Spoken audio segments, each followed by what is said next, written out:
So we're picking up at the beginning of the first chapter of the tractate of Eruvin. And yesterday we talked about three kinds of spaces, or even perhaps even four kinds of spaces: the private house, the courtyard onto which a house opened, then the maboi, the alley into which the courtyard opened. And all these domains had the status in terms of carrying of private spaces, even though their ownership was perhaps semi-public. And then we talked about the public street. And we looked at a photo of the entrance to an alley. And we learned that in order to make it, even though carrying in the alley from the point of view of Din Torah, as the Rambam put it, was permitted, the rabbis insisted that we prepare the alley by putting either a beam above its entrance or a pole on the side of its entrance. Either a beam above or a pole on the side. And we learnt that the beam needed to be less than 20 amot high, just like the sukkah roof needed to be less than 20 amot high. Because if it was higher than 20 amot, you might not be conscious of its existence. So we learned, Rabbi Yehuda said that the beam is a physical partition, but the rabbis seem to hold that it's not physical, it's mental. It's a mental reminder that we're walking, that we've designated this space a private space, and we don't get the mental hook unless we can actually see the object. And that's why it has to be less than 20 amot high. And the Mishnah then continues. Hechsher mavoi, the kashering of an alley. How do we kasher an alley? Beit Shammai omrim lechi vekora. Beit Shammai says a pole and a beam. Uveit Hillel omrim lechi or kora. Beit Hillel says either a pole or a beam.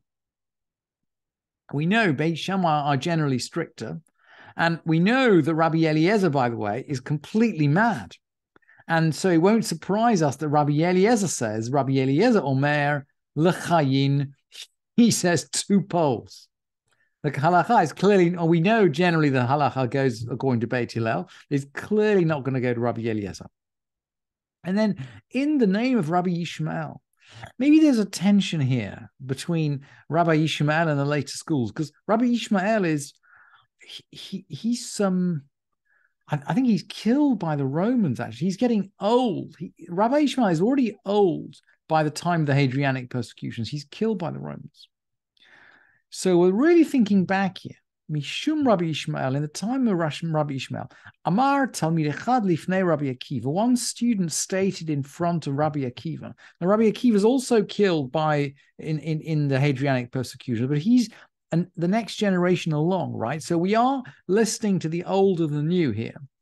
And I think the Rambam says in his commentary on this Mishnah that one student stated in front of Rabbi Akiva, the Rambam says this student was Rabbi Meir.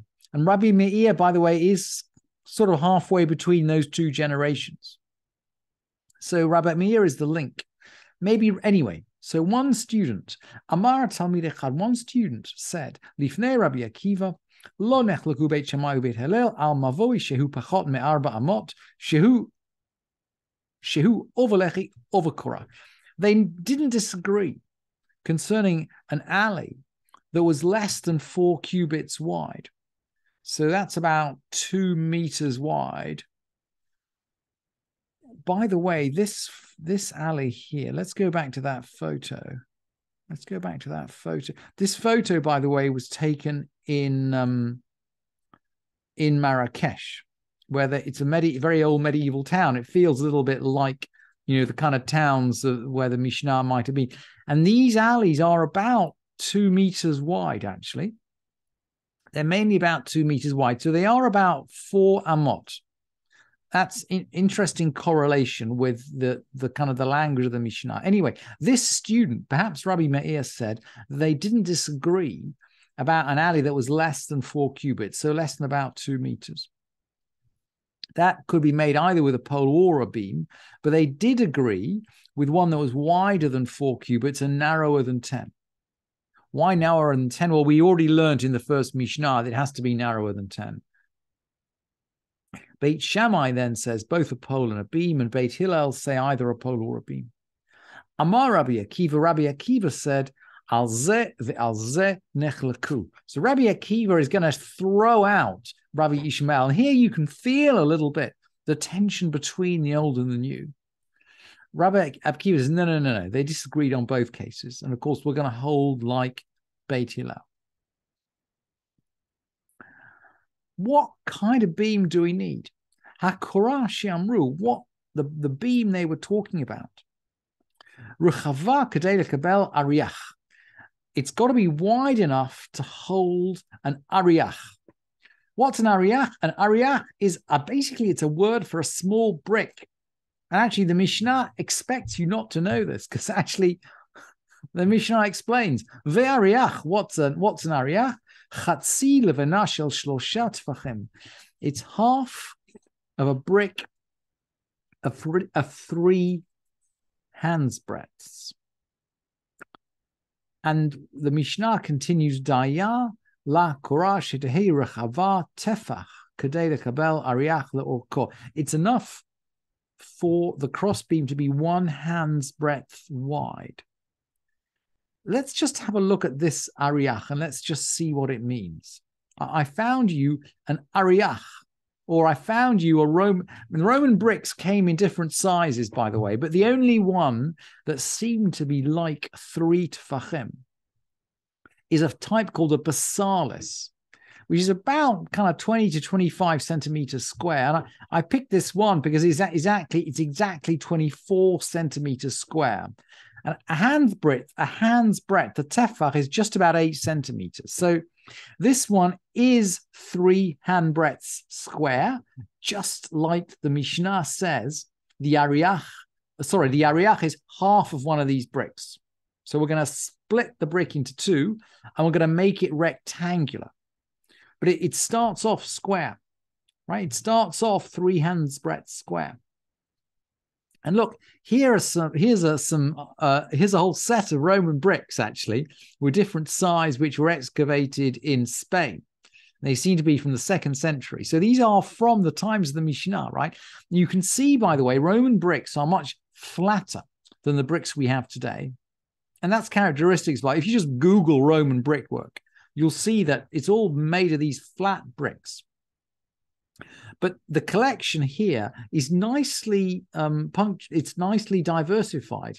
It's a diverse and inclusive collection, and most of them are square, like the brick we saw from the British Museum. But you'll see that some of them have been cut into half, and it seems, Googling the internet, that they used quite often to cut their bricks into half. So maybe the ones in the middle are equivalent to the ones that the Mishnah are talking about. In other words, a 3 hands breadth square brick, but cut into half.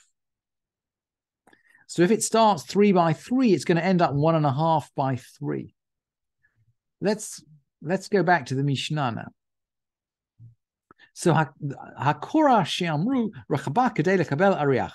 It's got to be wide enough to hold an ariach. An ariach is half a 3 by 3 brick. And the dayala korah shetehi rechaba tefach. It's enough for the crossbeam to be 1 hand's breadth wide to hold an ariach. Well, an ariach is going to be 1.5 by 3. So a little bit fatter than a 1 hand breadth beam. But you can imagine if you're putting a brick on top of a beam, a little bit can stick out on either side. And the commentators actually say, well, maybe you can add a little plaster to make it stick. But we can all see that you could put a 1.5 tefach brick on top of a 1 tefach beam and it wouldn't fall off. It'd be pretty secure. Of course, it has to be strong, we could ask, does it have to be strong? And that's the 4th Mishnah. The Mishnah says, Rechava, its width, kadei lekabel ariach. It's got to be wide enough to hold an ariach. Uvriya, kadei lekabel ariach. It's got to be strong enough to support a half brick. The Rambam actually says it's got to be strong enough to support a permanent structure. Rabbi Yehuda says, Rechava af al pi she'ein bria. Rabbi Yehuda says, if it's wide enough, it doesn't have to be strong enough. And the Rambam is going to come back and say, as we might expect, Ve'ein halacha ka Rabbi Yehuda. The halacha does not go according to Rabbi Yehuda. And he confirms strong enough, it means strong enough to receive the ariach, that is to say, strong enough to bear the weight and not break. In other words, this beam at the top of the entrance into the Mavoi, it's a proper beam, or proper enough anyway, to hold a serious amount of weight.